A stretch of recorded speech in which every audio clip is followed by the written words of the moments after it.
ॐ सहना भवतु सहनौ भुनक्तु सह वीर्यं करवावहै तेजस्विनावधीतमस्तु मा विद्विषावहै। ॐ शान्ति शान्ति शान्तिः। शङ्करं शङ्कराचार्यं केशवं बादरायणं सूत्रभाष्यकृतौ वन्दे भगवन्तौ पुनः पुनः। ईश्वरो गुरुरात्मेति मूर्तिभेदविभागिने व्योमवद्व्याप्तदेहाय दक्षिणामूर्तये नमः। ॐ शान्ति शान्ति शान्तिः।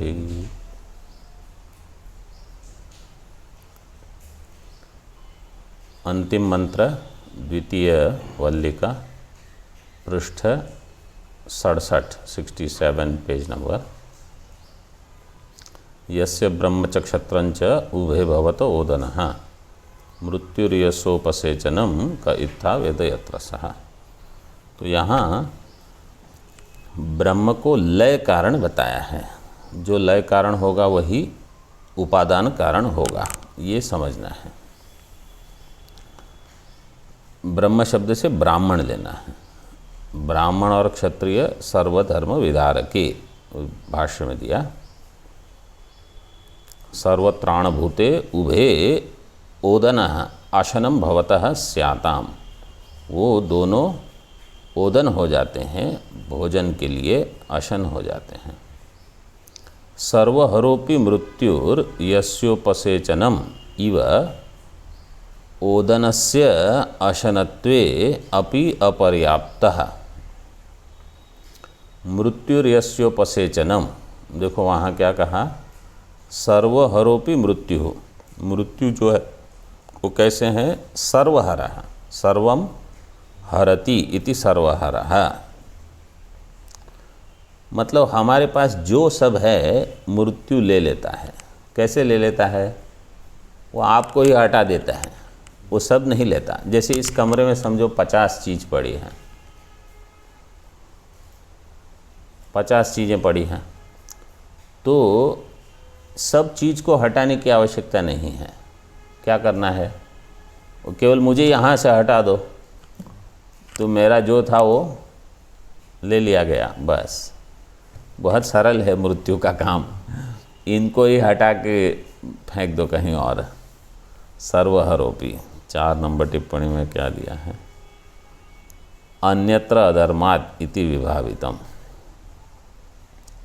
वो तो पता नहीं क्या टिप्पणी है, लेकिन अर्थ आप समझ लो। सर्वहर का ये अर्थ है, बहुत सरलता से हो जाता है। आपके पास जो सब है, जैसे मैं कहूँगा मेरे पास शरीर है, अरे शरीर से भी हटा देंगे, शरीर भी मेरा नहीं रहेगा। शरीर हो, स्वास्थ्य हो, जो भी हो, कुछ नहीं रहेगा।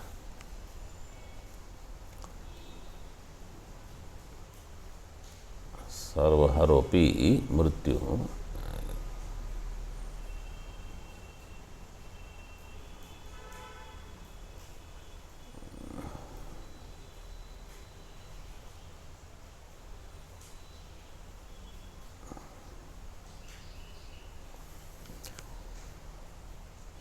उपसेचनम इव ओदनस्य। उपसेचनम इव, उपसेचन जैसा है। अब देखो वास्तव में उपसेचन का अर्थ क्या है, नीचे आनंद गिरि जी की टीका में। पहले तो क्या कहा, यह तु अनेवं भूतः उक्त साधन संपन्नो न भवति स कथम वेद इति संबंधः। यस्त्वनेवं भूतः, जो एवं भूत नहीं है वो होगा अनेवं भूतः। मतलब उक्त साधन संपन्न जो नहीं है। उक्त साधन संपन्न मतलब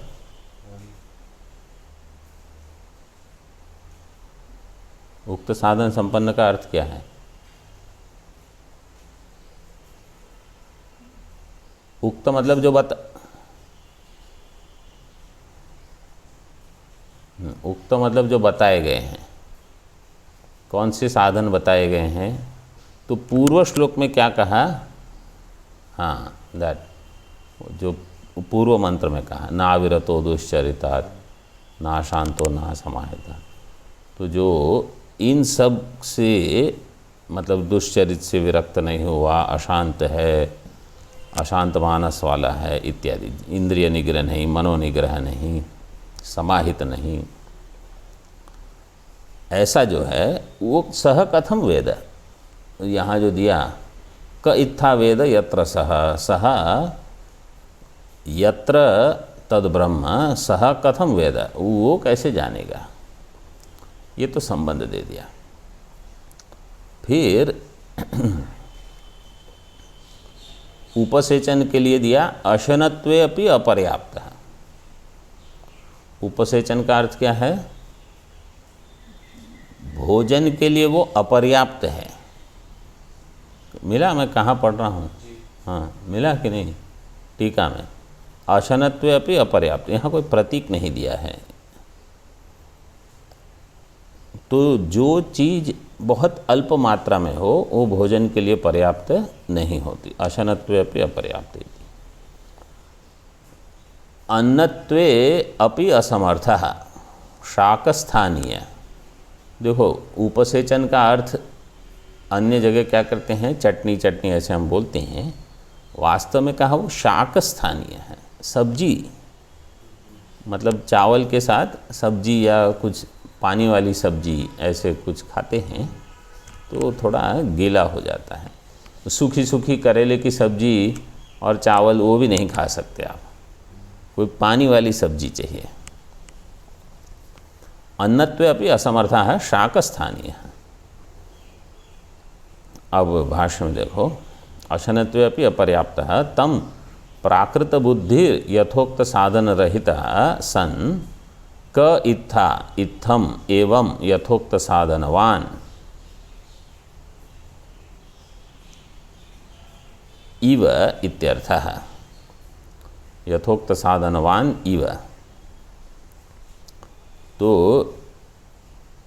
जैसे यथोक्त साधन वाला जान सकता है, वैसे यथोक्त साधन नहीं हो जिसके पास, वो कैसे जानेगा।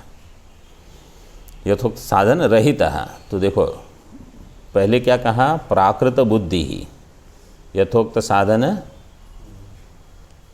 रहित, यथोक्त साधन रहित सन, यथोक्त साधन जिसके पास नहीं है वो। क इत्था, इत्था का अर्थ क्या किया, इत्था का अर्थ क्या किया, इत्थम, इत्थम, इत्थम मतलब क्या, एवं यथोक्त साधनवान इव।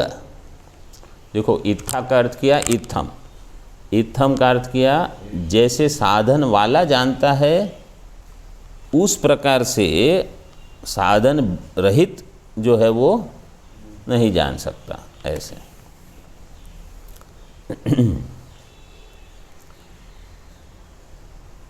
लेकिन यहाँ जो अर्थ दिया है ना, इसका अधिक व्याख्यान ब्रह्म सूत्र में है, तो जो यहाँ नहीं है वो ब्रह्म सूत्र में दिया है। इसीलिए प्रस्थान त्रयी का जो अध्ययन पूरा करते हैं तो आपको और याद रखते हैं अगर कि अच्छा वहाँ ये अर्थ दिया है लेकिन यहाँ ये अर्थ दिया है, ऐसे। टीका में देखो, यत्र स्वे महिम्नि स विश्वोपसंहर्ता वर्तते तथा भूतम तम को वेद इति संबंधः। यत्र जहाँ स्वे महिम्नि, स्वे महिम्नि स विश्व उपसंहर्ता वर्तते, स्वे महिम्नि ब्रह्म वर्तते, ब्रह्म कहाँ है, तो बोले अपनी महिमा में, क्योंकि यत्र दिया है, ब्रह्म कुत्र अस्ति, तो क्या उत्तर दोगे, स्वे महिम्नि, वही तो दिया है यहाँ। यत्र का अर्थ देखो, टीका में क्या दिया, यत्र स्वे महिम्नि, स्व महिमा में जो है सह आत्मा विश्व उपसंहर्ता, ये आ गया ना, टीका में दे दिया, विश्व का संहर्ता, उप तो मतलब बहुत ही नज़दीक से, मतलब पूरे का पूरा संहार करने वाला, जो संहार, जहाँ जिसका लय होगा विश्व का, जो मृत्यु का ही संहार कर देता है, तो बाकी सबका तो क्या कहना। वर्तते, वही उपादान कारण होगा। तथा भूतम तम को वेद, उस प्रकार से उसको कौन जानेगा। मतलब कोई वैसे ही ये चिंता नहीं करता कि सबका लय कहाँ होगा, सबका नाश कहाँ होगा। भाष्य में देखो, वेद विजानाति यत्र स आत्मा इति। वेद क्या अर्थ यहाँ कि विजानाति, क्या जानेगा, यत्र स आत्मा। इस प्रकार यहाँ द्वितीयावल्ली समाप्त हो गई।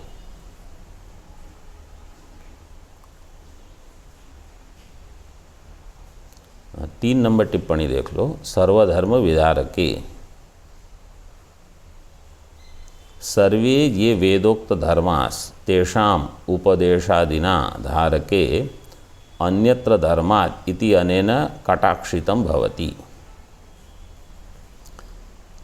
सर्वे ये वेदोक्त धर्म, जो वेदोक्त धर्म है, तेषाम उपदेशादिना, उनका जो उपदेश, वेदोक्त धर्म जो है, तेषाम उपदेशादिना धारके अन्यत्र धर्मात्,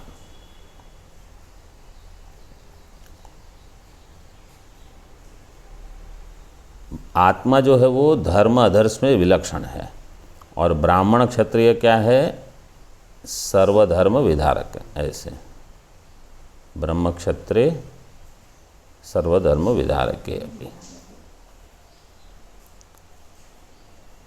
तो कैसे धारण करते हैं ये, सर्वे ये वेदोक्त धर्मा तेषाम उपदेशादिना धारके, उनका धारण ये उपदेश से करेंगे। मतलब वेद में जो ज्ञान दिया है, वो ज्ञान अगर आप ब्राह्मण क्षत्रियों को दोगे तो वो ज्ञान आगे चलेगा, और अगर उनको नहीं दिया तो ज्ञान बढ़ेगा ही नहीं। ऐसा बता दिया। मतलब अन्य जो है ज्ञान ग्रहण तो करेंगे, लेकिन ज्ञान आगे नहीं दे सकेंगे, परंपरा नहीं बना पाएंगे। गुरु शिष्य परंपरा केवल ब्राह्मण क्षत्रिय से बनेगी, ऐसे यहाँ बताया। तो वही मुझे लगता है गीता भाष्य में भी, यदा यदा ही धर्मस्य ग्लानिर्भवति भारत, तो धर्म की जब ग्लानि होती है, अधर्म का अभ्युत्थान होता है, तो भगवान कहते हैं मैं धर्म की रक्षा के लिए जन्म लेता हूँ। परित्राणाय साधूनाम विनाशाय च दुष्कृताम। वहाँ साधु नाम मतलब आप ये जो ब्राह्मण क्षत्रिय हैं उनकी रक्षा करो, तो वो सबकी रक्षा करेंगे। आपको सबकी रक्षा करने की ज़रूरत नहीं है, आप उनको ठीक ठीक उपदेश दो और कहो कि ये तुम्हारी जिम्मेदारी है, आप संभालो अभी सबको। ऐसे अब आगे देखो, ऋतम पिबंता वित्तस्यावल्याः संबंधः। ऋतम पिबंतौ, ये जो वल्ली है उस वल्ली का यहाँ संबंध देते हैं। ऋतम पिबंता वित्तस्याः वल्याः संबंधः।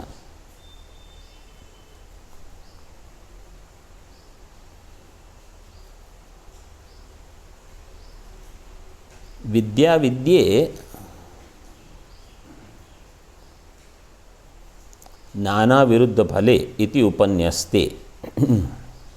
विद्या और अविद्या, इनके फल कैसे हैं, नाना मतलब, नाना मतलब भिन्न, विरुद्ध मतलब एक दूसरे नहीं, केवल पृथक ही नहीं, विरोधी, भिन्न होना। जैसे देखो, ये है और ये पुस्तक है, ये भिन्न है, विरोधी नहीं है। ये रहेगा और ये भी रह सकता है। विरोधी मतलब कैसा, ये और इसका अभाव। अगर ये वस्तु है तो इसका अभाव नहीं हो सकता, अभाव है तो वस्तु नहीं होगी, ये विरोधी भी है। तो विद्या अविद्या कैसे है? 2 नंबर टिप्पणी में दिया है, दूर में ते विपरीते विशुचि अविद्या च विद्येति ज्ञाता। दूर, एक दूसरे से ये दूर है, विपरीत है, विपरीते विशुचि, अविद्या और विद्या। न तो सफले ते यथावन निर्णीते, लेकिन इतना तो बता दिया कि विद्या विद्या विरुद्ध फल वाले हैं। इसका उपन्यास करना मतलब उनको रख दिया सामने।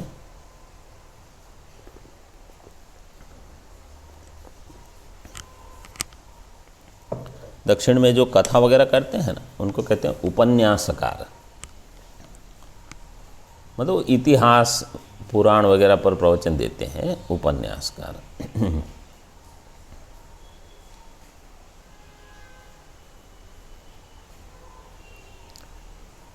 यथावन निर्णीते तन निर्णयार्थ, लेकिन हाँ, उसका फल सहित निर्णय नहीं हुआ। सफले मतलब फल सहित, फलेन सह सफलम ते सफले, वो 2 है ना, विद्या और अविद्या। तो विद्या का फल क्या है, अविद्या का फल क्या है, ये नहीं बताया। आपने केवल कहा कि ये दोनों अलग हैं और विरोधी हैं, लेकिन उनका फल नहीं बताया। और यथावत मतलब जैसी है वैसा विस्तार से नहीं कहा। तो नहीं तो कोई कहेगा कि अब पूरा तो हो गया कठोपनिषद, कब तक चलाओगे? बोले नहीं पूरा। और यही भाष्यकार का, अब वो इनके वकील है ना उपनिषद के, तो उपनिषद जो कह रहा है वो क्यों कह रहा है, वो सिद्ध कौन करेगा? ये कहेंगे नहीं वो सही है। तो कोई ऐसी व्यक्ति चाहिए समाज में जो ये कहते रहेगी कि वेद में जो कहा है तो वो सही है, नहीं मुझे तो ठीक नहीं लगता। अरे मैं बताता हूँ कैसे ठीक है, ये इनका काम। तो जो शास्त्र रक्षण करते हैं उनका ये काम है कि शास्त्र में जो कहा है वो सही कैसे है वो बताना। नहीं तो कोई भी कहेगा कि अब हो गया है, अब कितना बताओ, अभी तो बहुत बाकी है। वो चलते जाएगा और वो बताते जाएंगे, नहीं अभी देखो, अभी ये बताएंगे, अभी ये बताएंगे, ये क्यों बाकी है। ऐसे यही इनकी महानता है। यथावन निर्णीते तन निर्णयार्थ, मतलब न यथावन निर्णीते तन निर्णयार्था रथ रूप कल्पना। अब उसके निर्णय के लिए रथ रूपक कल्पना करेंगे। रूपक मतलब एक मेटाफर जिसको कहते हैं, जिसमें केवल एक अवयव नहीं रहता। उपमा में क्या होता है, उपमान उपमेय में एक एक चीज़ रहती है। जैसे चंद्रम इव मुखम, चंद्रमा के जैसा मुख है, बस। तो मुख और चंद्रमा, एक उपमान एक उपमेय। लेकिन रूपक में क्या होता है, 6-7 चीज़ें, ये इसके जैसा, ये इसके जैसा। जैसे दूसरा दृष्टांत है नाटक दीप का, पंचदशी में। तो नाटक का जो दीप है वहाँ भी ऐसे रूपक की कल्पना की है। वो किस लिए, तथा च प्रतिपत्ति सौकर्यम, ठीक ठीक ज्ञान हो जाए इसलिए। प्रतिपत्ति मतलब ज्ञान, क्योंकि नहीं तो कुछ ज़्यादा समझ में नहीं आता। बोले कुछ थोड़ा दृष्टांत हो, तो दृष्टांत में भी क्या होता है, एकाध चीज़ हो तो यहाँ बहुत सारे अवयव मिलाते हैं। एवंच प्राप्तृ प्राप्य गंतृ गंतव्य विवेकार्थम द्वावात्माना उपन्यस्येते। प्राप्तृ प्राप्य, एक है प्राप्ता, एक होगा ना प्राप्य, मतलब जो प्राप्य वस्तु है उसको प्राप्त करने वाला। एक होगा गंता, एक होगा गंतव्य। गंतृ गंतव्य विवेकार्थम द्वावात्मानव उपन्यस्यते। अब जब ये पंक्ति पढ़ेंगे तो हमको क्या लगेगा मैं प्राप्ति करने वाला और ब्रह्म होगा मेरा प्राप्य। मैं हूँ गंता, ब्रह्म होगा मेरा गंतव्य। ये विद्या के लिए। और अविद्या के लिए प्राप्त होगा जो संसार को प्राप्त करेगा। तो जीव अज्ञानी और उसका प्राप्य का होगा संसार। तो संसार संसारी के लिए तो घट जाएगा, लेकिन मैं और ब्रह्म वहाँ ये केवल आभास है कि मैं ब्रह्म को प्राप्त करूँगा। कैसे प्राप्त करूँगा? ऐसे नहीं जैसे मैं कहीं पहुँचूँगा। कैसे प्राप्त करूँगा? ज्ञान से। तो ब्रह्म मेरा प्राप्य कैसे होगा? ज्ञान से होगा। ऐसे मतलब नहीं तो कोई ऐसे का ऐसे समझेगा। रथ तो दिया है, रथ से तो कहीं जाना होता है, बस तो मैं कहीं जाऊंगा तब मैं वहाँ ब्रह्म को प्राप्त करूंगा। तो ऐसा नहीं है।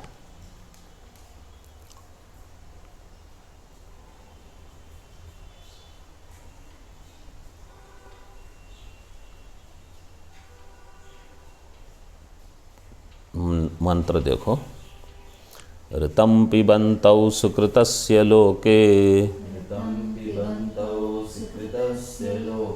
गुहां प्रविष्टौ परमे परार्धे छाया तपौ ब्रह्मविदो वदन्ति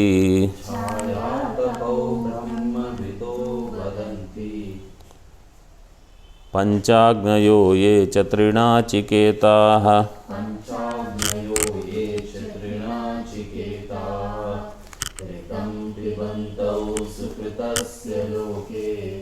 गुहां प्रविष्टौ परमे परार्धे छाया तपौ ब्रह्मविदो वदन्ति पंचाग्नयो ये च तृणाचिकेताः।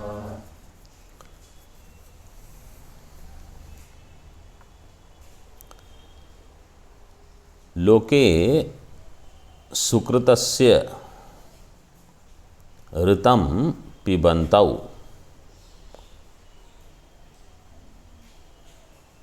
सुकृत जो अच्छे कर्म किए गए हैं, सुकृतस्य ऋतम मतलब सत्यम अवश्यम, वो क्या होगा? कर्मफलम। पिबन्तौ दो है। लोक में कर्मफल पीने वाले दो हैं। पीने वाले मतलब पिबन्तौ दिया है इसलिए भोगने वाले। गुहां प्रविष्टौ, कहाँ है दोनों? गुहा में प्रविष्ट है। गुहां प्रविष्टौ परमे परार्धे, परमे गुहां प्रविष्टौ, प्रविष्टौ दो के लिए है। परार्धे यहाँ परार्ध्य भी दिया है।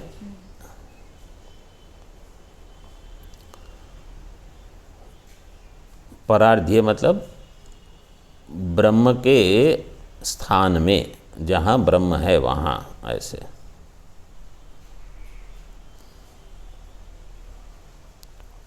पर अर्धम, परस्य अर्धम ऐसे ले सकते हो। पर मतलब ब्रह्म, ब्रह्म का जो आधा हिस्सा है उसमें। अब अर्धम मतलब आधे में एक, आधे में दूसरा, ऐसे समझ सकते हो। मतलब ये तो केवल कल्पना है रूपक के लिए। छाया तपौ, ये वाक्य तो हो गया। अब क्या कहते हैं? छाया तपौ ब्रह्मविदो वदन्ति पंचाग्नयः छाया तपौ वदन्ति ये च तृणाचिकेताः छाया तपौ वदन्ति। तो तीन प्रकार के लोग उसको क्या कहते हैं? छाया तप। छाया और आतप, ये कैसे हैं दोनों? छाया आतप के जैसे हैं। कौन कहता है? ब्रह्मज्ञानी, मतलब जो उपनिषद पढ़ने और ब्रह्म को समझने वाले हैं वो भी कहते हैं। पंचाग्नयः, जो पंचाग्नि उपासना करते हैं वो भी कहते हैं। और तृणाचिकेताः, जो नाचिकेत अग्नि का चयन करने वाले कर्मी हैं वो भी कहते हैं। मतलब कर्मी, उपासक और ज्ञानी सभी कहते हैं कि ये दो छाया आतप के समान हैं, मतलब विरुद्ध हैं। छाया आतप के जैसे परस्पर विरोधी हैं। ये च त्रिणाचि कहता। हाँ, आगे देखो भाष्य में।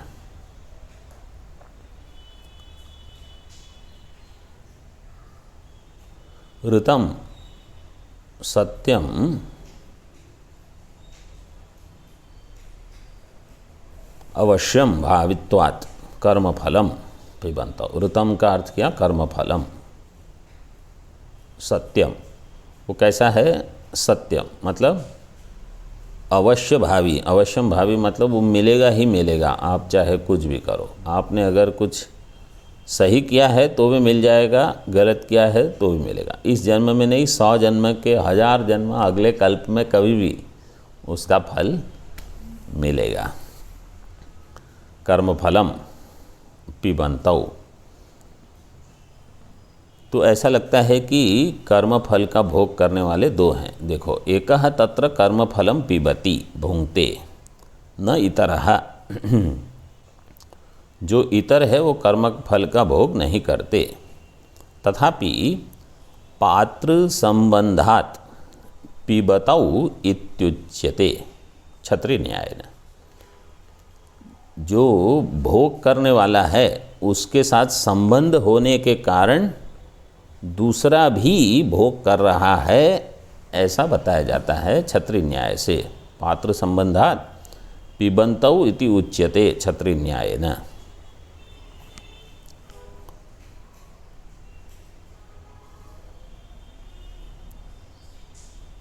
तो इसके बारे में बता रहे हैं। क्षत्रिय न्याय तो आपको पता है कि जैसे अभी वर्षा हो रही है तो एक किसी के पास छाता है, दूसरा उसमें घुस गया, तो बाहर वाले कोई क्या कहेंगे? देखो, 2 छाते वाले जा रहे हैं। 2 छाते वाले जा रहे हैं लेकिन 2 छाते नहीं हैं, छाता एक ही है। तो यहाँ पर भी 2 भोग करने वाले हैं लेकिन भोग एक ही कर रहा है, दूसरा अभोक्ता है। तो ये 2 कौन से हैं? एक है अहंकार प्रमाता और एक है आत्मा कूटस्थ। तो कूटस्थ आत्मा भोग नहीं करेगा और प्रमाता भोग करेगा, लेकिन वो दोनों साथ में ही है, आप दोनों को अलग नहीं कर सकते। इत्युच्यते क्षत्रिय न्यायेन। सुकृतस्य स्वयंकृतस्य कर्मणः स्वयंकृतस्य कर्मणः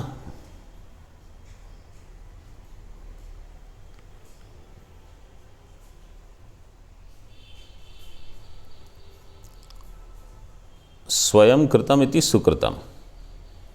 4 नंबर टिप्पणी में दिया, स्वेन कृतम ही सुष्ठु कृतम भवति इति आशयेन व्याचष्टे स्वयं कृतस्य।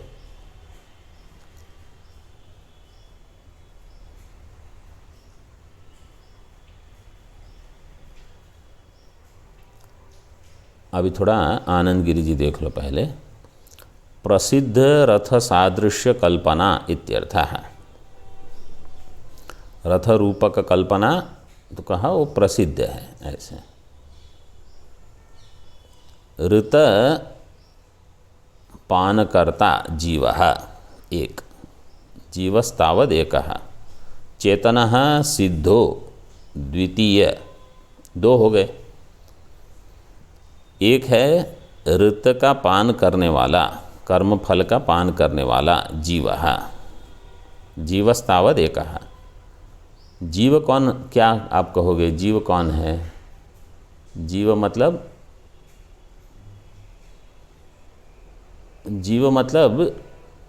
अंतःकरण आदि से तादात्म्य करके जो चिदाभास है वो है जीव। साभास अहंकार जीवः। इसकी व्याख्या ऐसे करते हैं, आभास, चिदाभास के सहित जो अहंकार है वो।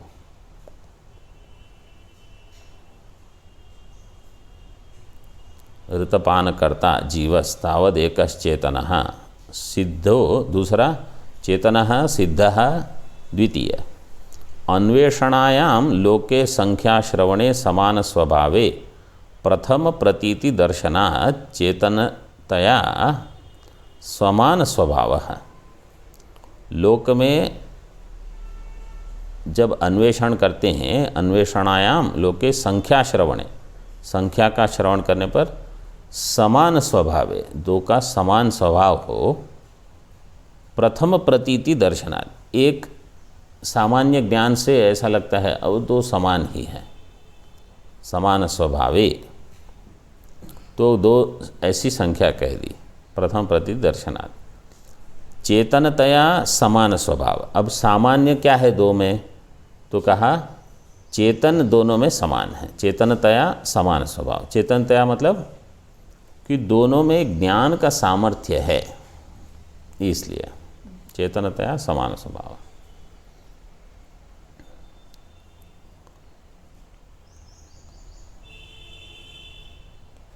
परमात्मा एव द्वितीयः प्रतीयते,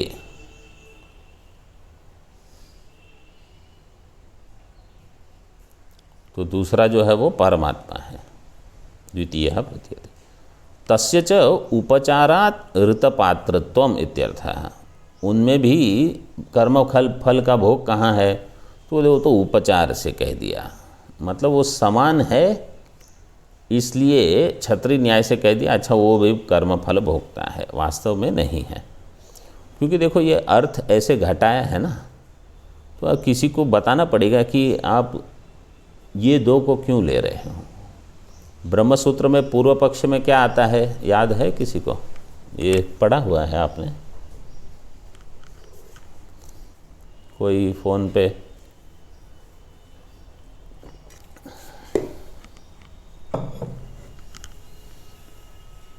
वैसे हमने भी पढ़ाया है ये सूत्र कोर्स के समय भी, तो कहाँ याद होगा, जब ये ही याद नहीं आ रहा है तो वो तो कहाँ, वो तो पूर्व युग में हो गया। दो, पूर्व पक्ष क्या कहेगा, आप जीव ब्रह्म को क्यों लेते हो, पूर्व पक्ष कहेगा आप बुद्धि और जीव को लो। बुद्धि और जीव दोनों अनात्मा है, दोनों एक स्थान पर हैं, वो दोनों में घट जाए, बुद्धि में भी ज्ञान है, जीव में भी ज्ञान है, तो ये पूर्व पक्ष ऐसा है। लेकिन भाष्यकार ने अर्थ ऐसे किया है, तो अभी आपको बताना पड़ेगा ना कि ऐसे क्यों अर्थ किया आपने। हाँ, विरोध बता सकते हो कि एक जड़ है, एक चेतन आभास है, विरोध भी बता सकते हो, कैसे भी करके सिद्ध तो कर ही सकते हो।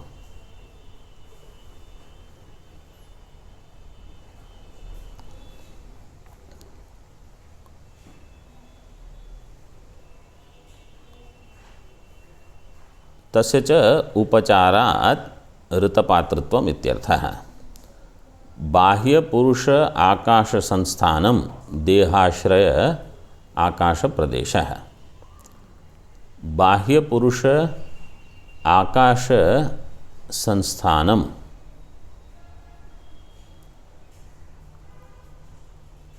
आकाश प्रदेश ऊपर भाष्य में आएगा, पहले भाष्य में देखो, ऋतम इति पूर्वेण संबंध है, ऋतम यहाँ पूर्व के साथ संबंध है।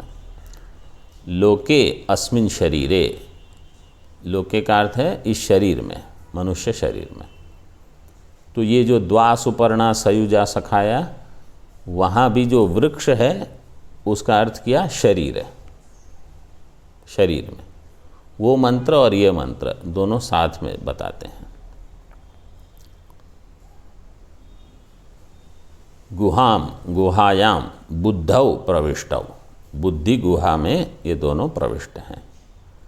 आगे अब 3 दिन छुट्टी है, 3 दिन अनध्याय है, 4, 5, 6 और 7 तारीख को पाठ होगा। 7 तारीख को संक्षेप शारीरक पहले होगा और कठोपनिषद बाद में होगा। तो 1:45 से 2:25 तक होगा संक्षेप शारीरक, उसके बाद 2:25 से 3 बजे तक कठोपनिषद होगा। ओम पूर्णमदः पूर्णमिदं पूर्णात् पूर्णमुदच्यते पूर्णस्य पूर्णमादाय पूर्णमेवावशिष्यते। ओम शांति शांति शांति। शंकरं शंकराचार्यं केशवं बादरायणं सूत्रभाष्यकृतौ वन्दे भगवन्तौ पुनः पुनः। ईश्वरो गुरुरात्मेति मूर्तिभेदविभागिने व्योमवद्व्याप्तदेहाय दक्षिणामूर्तये नमः। ओम शांति शांति शांति।